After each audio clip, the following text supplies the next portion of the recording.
The emergency lights flickered red across the massive chamber of Zenith Prime. Representatives from 200 alien species filled the curved seats, their various forms casting strange shadows on the walls. At the center platform stood a Kreth warrior, his scales gleaming like polished jade under the harsh lights. His name was Rek, and he commanded the largest war fleet in the known galaxy. "We claim the Sol system," Rek announced, his voice translated into 200 languages simultaneously. "The third planet will be ours within one rotation of their star." Ambassador Thelvek shifted uncomfortably in his seat. His species, the Lumina, had never known war. They had joined the Galactic Council 3,000 years ago and found peace among the stars. He raised one slender hand. "The humans are not part of our council. They have no faster-than-light travel. By ancient law, we cannot interfere with their development." Rek's laugh echoed through the chamber. "Then do not interfere. Simply watch as we take what is ours." The council remained silent. They had seen this before. 47 star systems had fallen to the Kreth in the past decade. Each time the council had done nothing. Each time they had hidden behind their laws and their fear. Far across the galaxy, Commander Hyunwoo stood on the bridge of the orbital defense station Aegis 7. He was drinking his third cup of coffee when the alarms began screaming. His cup shattered on the metal floor. "Sir, we have multiple contacts entering the system," his sensor officer shouted. "They're coming from beyond Neptune. Hundreds of them." Hyunwoo felt his blood turn cold. "Show me." The main screen flickered to life. Against the black canvas of space, 300 ships appeared. They were massive, each one larger than anything humanity had ever built. Their hulls were dark and angular, covered in what looked like bone plates. They moved in perfect formation, advancing toward Earth like a swarm of locusts. "Get me the United Nations," Hyunwoo said quietly. "Tell them we have visitors." Hostile visitors. On Earth, the emergency broadcast interrupted every television, every radio, every phone. The Secretary General's face appeared, pale and shaking. "Citizens of Earth, we are not alone in the universe. An alien fleet has entered our solar system. They have sent us a message." The broadcast switched to a different image. Frek's face filled billions of screens across the planet. His reptilian features were cold, his eyes like chips of yellow ice. "Humans of Earth," the translation software rendered his words into every language. "You will surrender your planet within 24 hours. You will submit to the Kreth Empire. If you resist, we will burn your world to ash. You have one day to decide." The broadcast ended. For 10 seconds, Earth was silent. Then the screaming began. Captain Jiho was eating lunch in the station cafeteria when the announcement played. He watched the alien's face on the screen and felt something strange in his chest. Not fear. Something else, anger. "They think we'll just give up," his weapons officer Hana said beside him. She was young, barely 25, fresh from the academy. "They think we'll surrender without a fight." "Maybe we should," another officer muttered. "Look at those ships.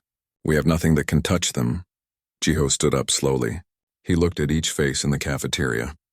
"My grandfather fought in a war," he said. "He was outnumbered, outgunned, and everyone told him to surrender. He didn't. He fought anyway. Not because he thought he could win, but because some things are worth fighting for even when you know you'll lose." He walked toward the armory. "I'm not surrendering. Anyone who wants to can take the escape pods. No one will judge you, but I'm staying. This station has weapons and I'm going to use them." Hana followed him, then another officer, then another. Within minutes, 30 people stood in the armory, checking weapon systems that had never been fired in combat. In Geneva, the United Nations Security Council met in emergency session. The chamber was chaos. Representatives shouted at each other in a dozen languages. Some demanded immediate surrender. Others called for a fight they knew they couldn't win. Colonel Yeon stood at the back of the room watching the politicians argue. He was a military strategist brought in to assess their options. The assessment was simple. They had none. Earth's weapons were primitive compared to the alien fleet. Their missiles would bounce off those ships like raindrops. Their fighters would be destroyed before they got close enough to fire. But Jan had learned something during his years of military service.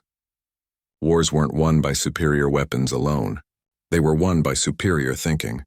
The aliens had technology. Humanity had something else. They had desperation. They had creativity. And they had nothing left to lose. "We fight," Jan said, interrupting the chaos. The room fell silent. "Not because we can win. We fight because if we surrender now, we teach the universe that humans are weak. We teach them that Earth can be taken without cost. But if we fight, if we make them bleed for every inch of our world, maybe the next time they'll choose an easier target. That's insane, a diplomat protested. We'll all die. Maybe, Jan agreed. But we'll die standing up. Across the planet, humanity prepared for war. Military bases activated weapon systems that hadn't been used in decades. Factories retooled their production lines.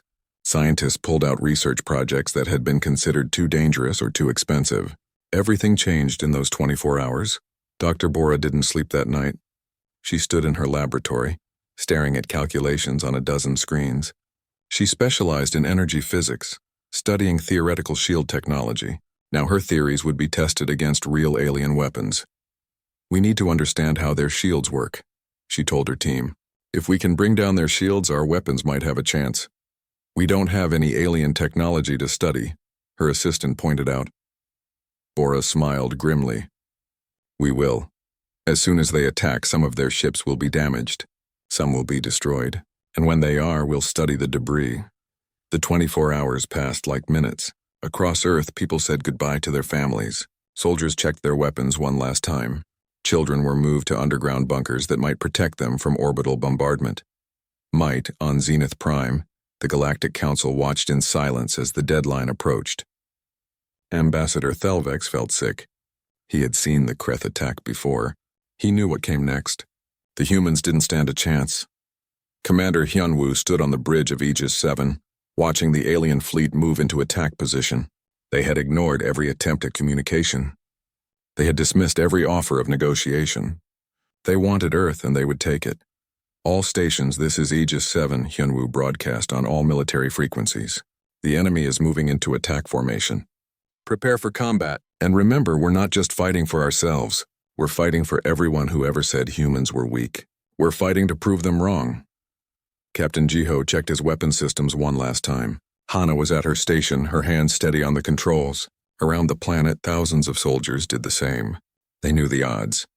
They knew this was probably their last day alive, but they were ready. The Kreth fleet opened fire and the war for Earth began. The first beam of energy hit the Pacific Ocean at dawn. It turned 10 square kilometers of water into steam instantly. The shockwave could be felt in Tokyo, over 5,000 kilometers away. This was how the Kreth announced themselves. Not with words, but with destruction. Commander Hyunwoo watched from Aegis 7 as the alien fleet spread across the sky like a disease. They moved in perfect coordination, 300 ships targeting military installations across the planet. NORAD headquarters in Colorado vanished in a flash of green light. The European Defense Center lasted 3 seconds longer. Satellite networks went dark as directed energy weapons carved through them like a knife through paper. Return fire, Hyunwoo ordered. Aegis 7 was humanity's pride, built over 15 years at a cost that had made nations argue.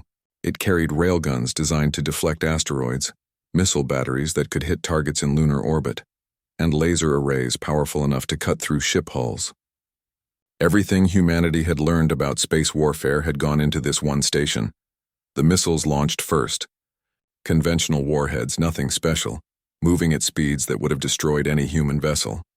They reached the nearest Kreth destroyer and exploded against its shields. The destroyer didn't even slow down. Missiles ineffective, Hana reported, her voice tight. Their shields are absorbing all kinetic and explosive energy. Try the lasers, Hyunwoo ordered. The station's main laser array fired, a beam of concentrated light that could melt steel in seconds. It hit the Kreth destroyer's shields and scattered like light through a prism. The alien ship continued its approach unconcerned. Captain Jiho felt despair creeping into his chest. Everything they had was useless. The aliens were too advanced. The gap in technology was too wide. Then he had an idea. Maybe a stupid idea, probably a suicidal idea, but it was the only idea he had. Sir, Jiho said to Hyunwoo, the railguns. We haven't tried those yet. Railguns are for asteroids, Hyunwoo replied. They fire solid slugs. No explosives, no energy, just metal. Exactly, Jiho said. Their shields stop energy weapons and explosives. But what if they're not designed to stop simple kinetic projectiles? What if they're so advanced that they didn't think about defending against something so primitive? Hyunwoo stared at him for a long moment. Then he smiled. It wasn't a happy smile. It was the smile of a man who had nothing left to lose. Load the railguns, he ordered. Tungsten rods, maximum velocity. Target the closest destroyer. The railgun charged with a sound like thunder. It fired, launching a solid tungsten rod at a speed that would have made it circle Earth in minutes. The rod was simple, just dense metal moving very, very fast. It hit the Kreth destroyer's shields. For a moment, nothing happened.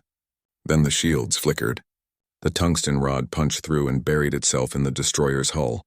Atmosphere vented from the wound, freezing instantly in the cold of space. Hit, Hana whispered. We got a hit. The Kreth fleet hesitated. For the first time since arriving at Earth, they paused. One of their ships was damaged. By primitives. By beings who shouldn't have been able to touch them. Hyunwoo didn't give them time to think. All railguns, continuous fire. Target that destroyer. I want it dead. Aegis 7 fired again and again. Each shot found its mark. The Kreth destroyer tried to retreat, but it was too late. The fifth tungsten rod struck something vital. The ship exploded in a ball of green flame. Across the planet, every military installation with a railgun opened fire. They had been designed for peaceful purposes, to move mining equipment or deflect dangerous asteroids. Now they became weapons, simple, brutal weapons that the alien shields couldn't stop. 3 more Kreth destroyers died in the first hour, then 5 more. The aliens adapted quickly, spreading their fleet to avoid concentrated fire, but the damage was done. They had lost ships. They had lost warriors. And they had learned that humans could fight back. Colonel Yeon watched the battle from a bunker beneath Seoul. He had been right. The aliens were technologically superior, but they had made a mistake. They had assumed human weapons would follow predictable patterns. They had designed their defenses against energy weapons and explosives because that's what advanced civilizations used. But humanity wasn't advanced. Humanity was desperate, and desperate people used whatever they could find. Get me Dr. Bora, Jan said to his communication officer. Dr. Bora was already at work. When the first Kreth destroyer exploded, debris had rained down over the Pacific. Recovery teams had been standing by, and now they had actual alien technology to study. Pieces of hull, fragments of shield generators, even one mostly intact energy weapon. She worked with a team of 30 scientists, taking apart alien technology like children with a new toy. Except this toy could mean the difference between survival and extinction. Their shields operate on a rotating frequency. Bora explained to Yeon over the video link. Her face was dirty, her eyes red from lack of sleep, but she was smiling. They cycle through different energy wavelengths to disperse incoming attacks. But the pattern is predictable. If we can match our weapons to the current frequency, we can overload the shields. Can you build something? Jan asked. Already done, Bora replied. It's crude and the range is terrible. Maybe 50 meters. But if our fighters can get close enough, they can jam the shields long enough for missiles to get through. 50 meters is suicide range, Jan said. Bora's smile faded. I know. Pilot Jaewon volunteered immediately. She was 28, one of the best fighter pilots in the Korean Air Force. She had dreamed of flying in space since she was a child. She had imagined exploring new worlds, meeting friendly aliens, seeing wonders beyond imagination.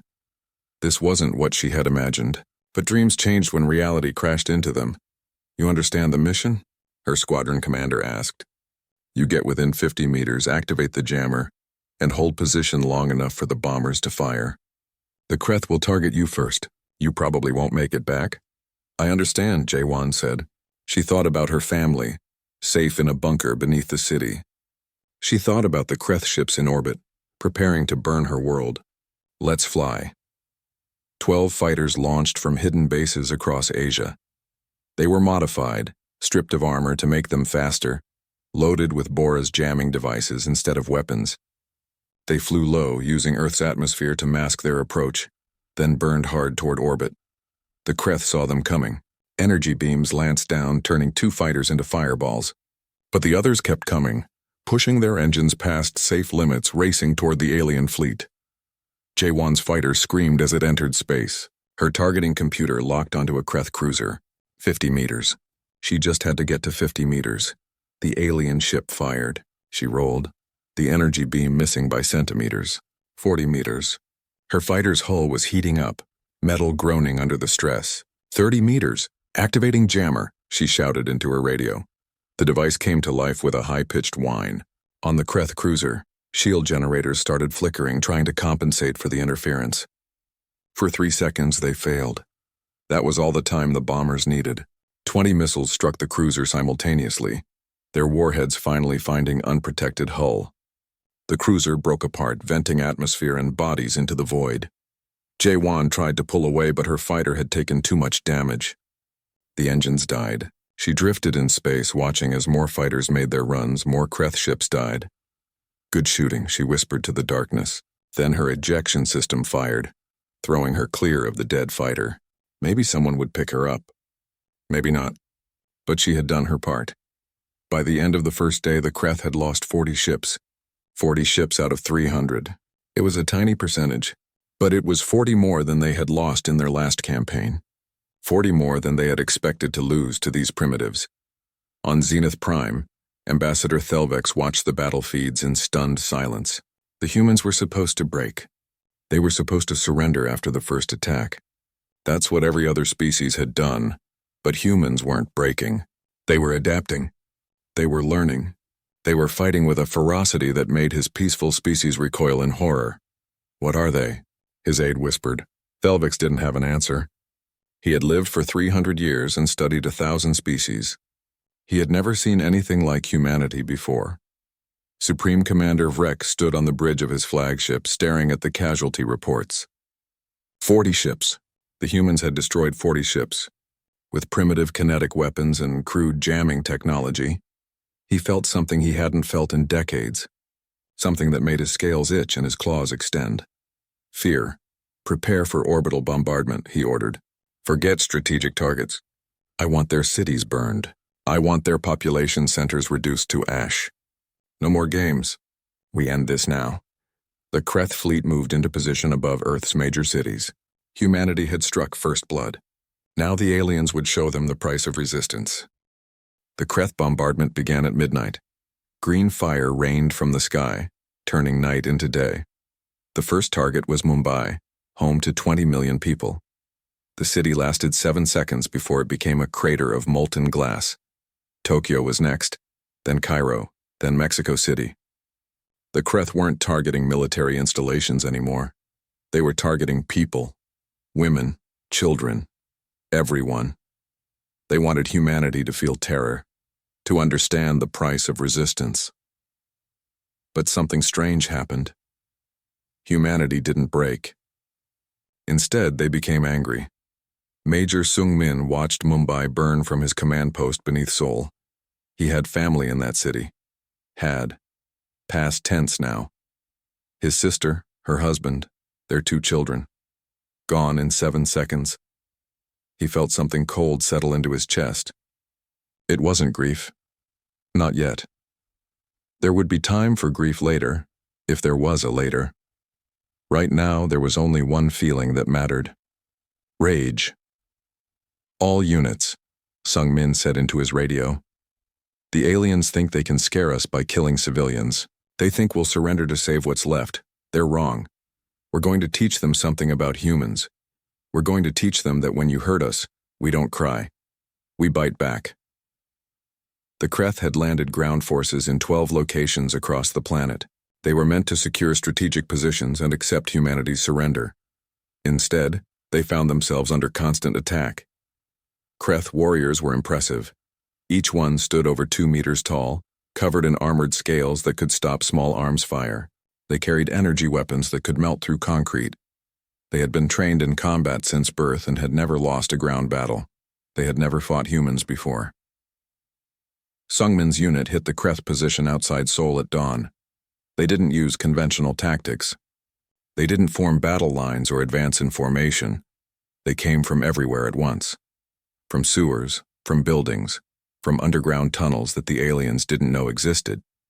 The Kreth had superior weapons, but humans had superior knowledge of the terrain. They knew every street, every building, every hiding place, and they had learned something from the space battle. When your enemy is stronger, you don't fight fair. You fight dirty. Homemade explosives detonated under Kreth feet. Sniper fire came. from apartment windows, then the snipers disappeared into the urban maze before return fire could find them. Captured alien weapons taken from dead Kreth warriors were turned against their creators. "They're learning too fast," a Kreth squad leader reported back to his commander. "Every time we adapt our tactics, they adapt faster. They're using our own weapons against us. They're targeting our supply lines, our communication relays. They fight like animals, like they have nothing to lose." "They don't have anything to lose," the commander replied. "We already took it." On Aegis 7, Commander Hyunwoo coordinated the space defense. The station was damaged, running on emergency power, but it was still fighting. They had learned to target Kreth supply ships, the vessels bringing ammunition and reinforcements from deeper in the system. Every ship they destroyed meant fewer resources for the enemy fleet. Captain Jiho had an idea. A terrible, beautiful, suicidal idea. "Sir," he said to Hyunwoo, "the Kreth flagship is the command center for their entire operation. If we could destroy it, their fleet would lose coordination. Their flagship has more armor and shields than any other vessel," Hyunwoo replied. "We don't have the firepower to touch it." "Not alone," Jiho agreed. "But what if we coordinated every remaining ship, every weapon platform, every railgun to fire at once? Concentrate everything on one target. Their shields might stop 1 shot or 10 shots, but could they stop 100 simultaneous hits?" Hyunwoo stared at him. "That would require perfect timing, and we'd be exposing every remaining asset we have. If it fails, we lose everything." "We're losing everything anyway," Jiho said quietly. "At least this way we go down swinging." Dr. Bora was working on something else.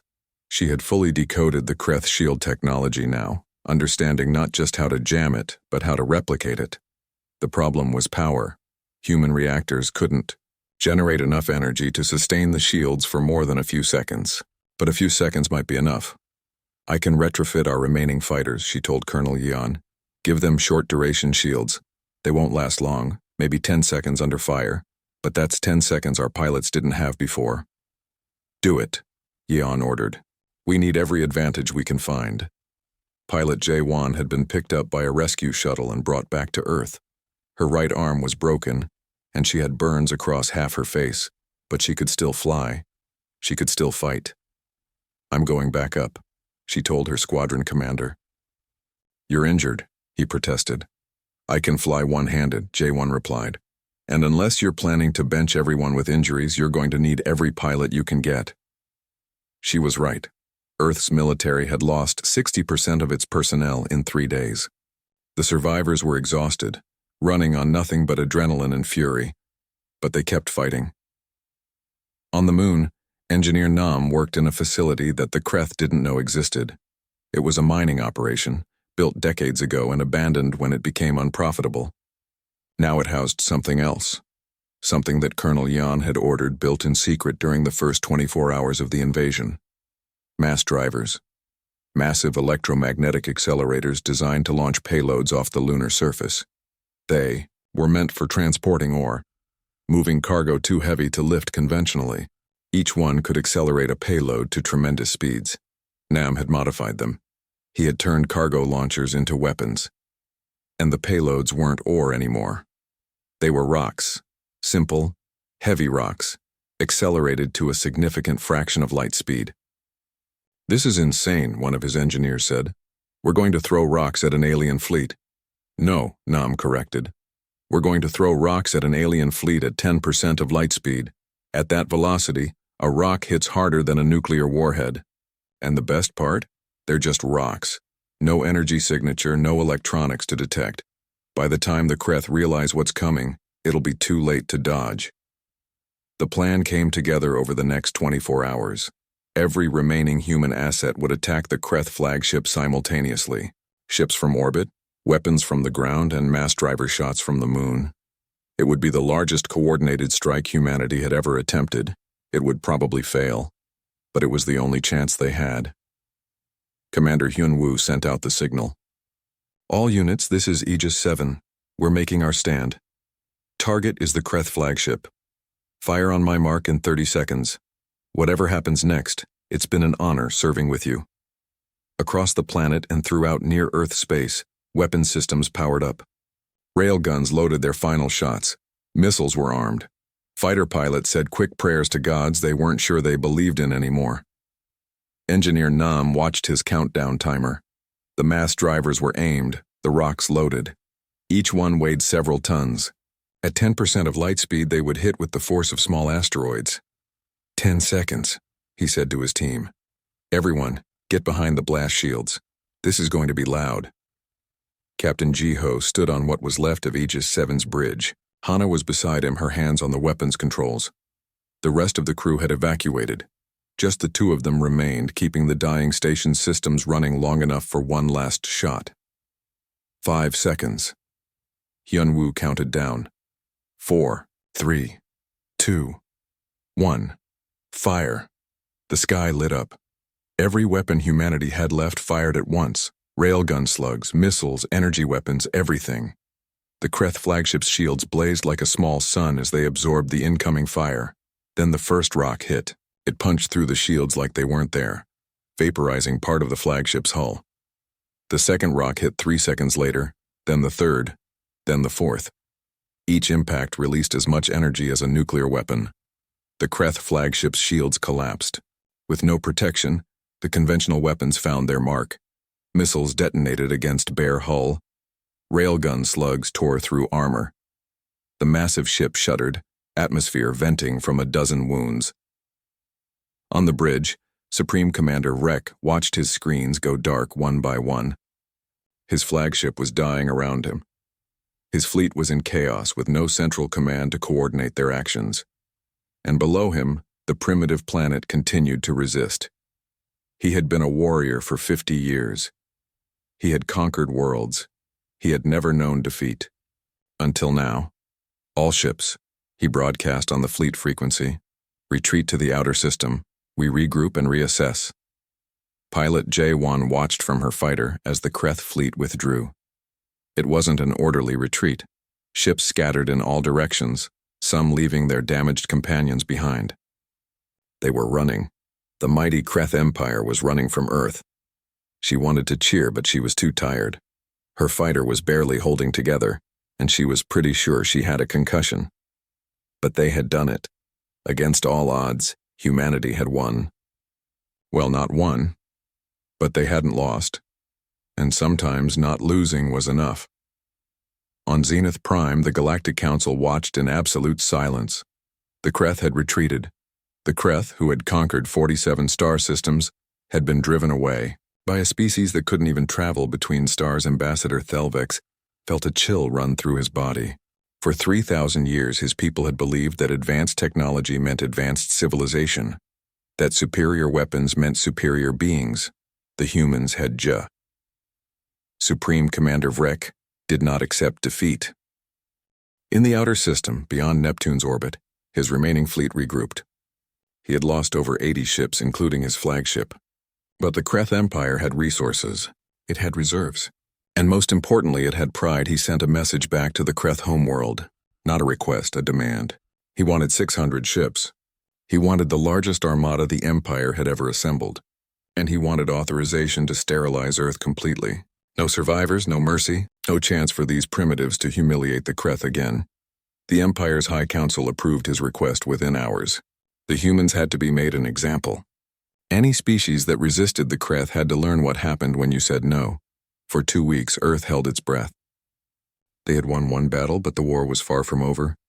Everyone knew the Kreth would return. The only question was when and with how many ships. Colonel Yan didn't waste those 2 weeks.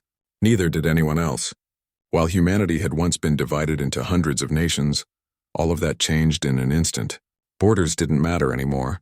Old conflicts were forgotten. There was only one goal now: survival.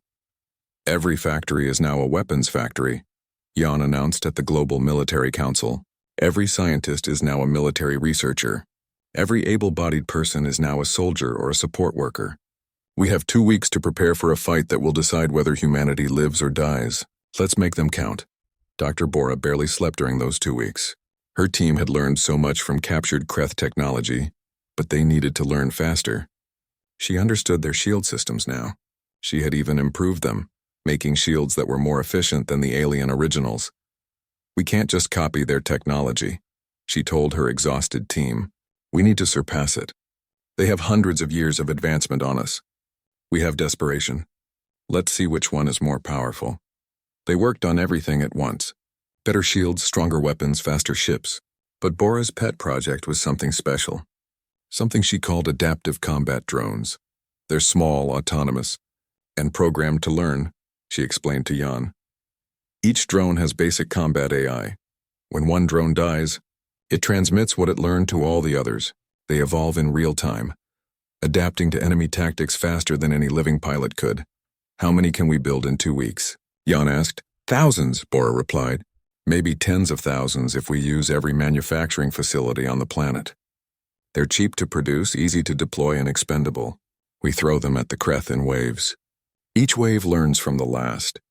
By the 10th wave, they'll be fighting with the experience of thousands of battles. Build them, Jan ordered. Build as many as you can. Commander Hyunwoo worked on rebuilding Earth's orbital defenses. Aegis 7 was gone, but the materials were still there, floating in space. Recovery crews gathered the debris and used it to build smaller, faster platforms. Instead of one large station, they built 50 small ones, each mobile and harder to target. Captain Jiho was given command of one of these new platforms. It was smaller than Aegis 7, with a crew of only 5 instead of 30. But it was fast and it carried some of the new weapons Dr. Bora had designed. We learned something in the last battle, Jiho told his new crew. The Kreth are powerful, but they're also predictable. They fight in formations. They follow patterns. If we can disrupt those patterns, make them react instead of act, we have a chance. Pilot Jae-won was back in space within a week of the last battle. Her burns were healing, and her broken arm was in a lightweight cast that let her fly. The new fighters were incredible. They had shields now, crude compared to Kreth shields, but better than nothing. They were faster, more maneuverable, and equipped with weapons that could actually hurt alien ships. Major Sungmin's ground forces trained for urban warfare. They knew the Kreth would try to land again. This time, humanity would be ready. Every city became a fortress. Every building became a potential ambush point. Civilians who couldn't fight were evacuated to deep underground bunkers. Those who could fight were given weapons and basic training. We're not going to let them burn our cities again, Sungmin told his troops. If they land, we make them pay for every street, every building, every meter of ground. We make this planet so expensive to conquer that they'll wish they had never heard of Earth. Engineer Nam's lunar facility became a production center for more mass drivers. The first test had proven their effectiveness. Now he was building more, aiming them at different points in space around Earth. When the Kreth returned, they would face a minefield of accelerated rocks moving at relativistic speeds. How many can you build? Colonel Yeon asked him. 20, maybe 30, Nam replied. Each one takes time to construct and align properly. But once they're ready, we can launch hundreds of projectiles in the first salvo. Make it happen, Yeon said. On Zenith Prime, Ambassador Thelvex watched humanity's preparations with growing concern. His species believed in peace and negotiation and finding common ground. But he couldn't help feeling a cold respect for what the humans were doing. They weren't accepting their fate. They were building, learning, adapting. In 2 weeks, they had advanced their technology by decades. Not through careful research and development, but through desperate necessity. They were taking Kreth technology and making it better, faster, more efficient. They're going to lose, his aide said. When the Kreth return with 600 ships, Earth won't stand a chance. Maybe, Thelvex replied. But they're going to make the Kreth bleed for it. And every species in the galaxy is going to watch and learn something important. Technology doesn't win wars. Will does. The Kreth Armada arrived on the 14th day. 600 ships, the largest fleet ever assembled in galactic history. They entered the Sol system in a massive formation that took hours to pass through the outer planets. This time there would be no mistakes. No underestimating the enemy. No mercy. Supreme Commander Vrek stood on the bridge of his new flagship. It was even larger than the last one, with shields powerful enough to withstand sustained bombardment. He had studied the human tactics, learned from his mistakes. This time the primitives would fall. Broadcast on all frequencies, Vrek ordered. I want the humans and the Galactic Council to hear this. His face appeared on screens across Earth and throughout the council chambers on Zenith Prime. Humans of Earth, Rek's translated voice echoed. You embarrassed us. You destroyed our ships and killed our warriors. For that you will be erased. not conquered. Not enslaved, erased. When we are done, no trace of your species will remain. This is the price of resistance. The message ended. The Kreth fleet moved into attack formation. On Earth, Commander Hyunwoo watched from his new platform. 600 ships. It was impossible. There was no way to win. No strategy that could overcome those odds. But humans had never been good at accepting the impossible. All units.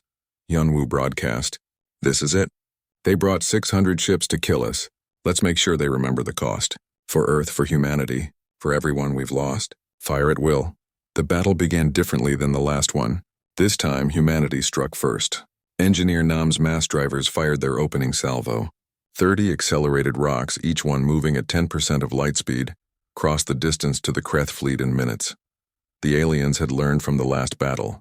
Their formations were more spread out, making it harder to hit multiple ships with one projectile. They had early warning systems watching for kinetic weapons. But the rocks were still rocks, and at relativistic speeds they were nearly impossible to intercept. 5 Kreth ships died in the first minute. Their shields couldn't stop the pure kinetic energy. The rocks punched through everything and kept going, momentum barely affected by the impacts. Then Dr. Bora's drones launched. 10,000 small craft, each one no larger than a car, swarmed toward the Kreth fleet. The aliens opened fire, destroying hundreds in seconds, but the drones kept coming, learning with each death. The first wave attacked conventionally, trying to overwhelm with numbers. It failed. The second wave used evasive maneuvers learned from the first wave's destruction. More survived. The third wave coordinated their attacks, hitting the same target simultaneously. Shields began to fail. By the fifth wave, the drones were fighting with tactics the Kreth had never seen before. They used debris as cover, timed their attacks to exploit moments when enemy weapons were reloading, even sacrificed themselves to create openings for other drones. "This is impossible," a Kreth fleet commander reported. "The drones are learning faster than we can adapt. They're using our own tactics against us." "Then adapt faster," Vrek snarled. Captain Jiho led his small platform in a hit-and-run attack against a Kreth battle group. His crew fired their weapons, destroyed one ship, then retreated before the enemy could return fire effectively.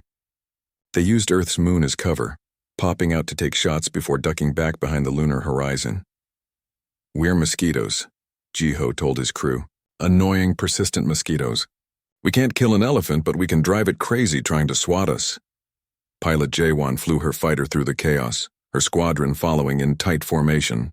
They carried the new shield jammers, improved versions with twice the range and 3 times the effectiveness. When they got close to enemy ships, shields failed and conventional weapons found their marks. She lost half her squadron in the first hour. The turning point came in the 8th hour of battle. Supreme Commander Vrek watched his fleet status board with growing horror. He had started with 600 ships. Now he had 430. The humans had destroyed 170 Kreth vessels in less than a day. The losses were unsustainable. The tactics were incomprehensible. These primitives fought with no regard for their own survival, throwing themselves against his forces like waves against rocks, and like waves, they were slowly eroding those rocks away.